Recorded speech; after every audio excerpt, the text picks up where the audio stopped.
कराची में बारिश के बाद पानी की निकासी के इंतजाम न होने की वजह से बरसाती पानी ताहाल शाहराहों पर मौजूद है, जिसके बाइस शहरियों को शदीद मुश्किलात का सामना है। तफसीलात जानेंगे, हसन स्क्वायर पर मौजूद हैं डॉन न्यूज के नुमाइंदे इमरान अहद खान से।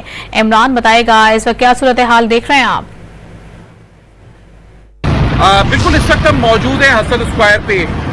कराची में जो बारिश हुई है उसके बाद एक मौसम की तब्दीली तो जरूर हुई है, मगर जो शहर के हालात हैं उसमें भी बड़ी तब्दीली आ गई। आप भी देख सकते हैं, इस जगह में मौजूद हूँ, इस जगह पे बारिश का पानी मौजूद है, टूटा हुआ रोड मौजूद है, जिसकी वजह से यहाँ पर जो ट्रैफिक है वो जाम नजर आ रही है। यहाँ हमारे लोगों से बात भी, उनका यही कहना है कि एक जानिब इंतजामिया बड़े बड़े दावे करती है कि बारिश के बाद पानी की निकासी के लिए फौरी इकदाम किए जाएंगे, टूटे फूटे रोड जो है उनको सही किए जाएंगे, मगर ऐसा नहीं होता है। एक तो बारिश का पानी, ऊपर से टूटे फूटे रोड, जिसकी वजह से कराची के लोग जो है वो अजियत का शिकार है। सबसे ज्यादा हमें यहाँ पर जो बाइक वाले जो लोग हैं वो सबसे ज्यादा मुश्किलात में नजर आ रहे हैं, जबकि गाड़ी भी आप देख सकते हैं, जो यहाँ से गाड़ी जा रही है वो इसके जो टूटा हुआ रोड है पहले उसके अंदर जाती है, फिर वो गाड़ी बाहर निकल रही है, जिसकी वजह से जो कार चलाने वाले या गाड़ी यहाँ से ले जाने वाले हैं वो भी परेशानी का शिकार है। कराची के शहरी कहते हैं कि दावे के बजाय, ऐलानात के बजाय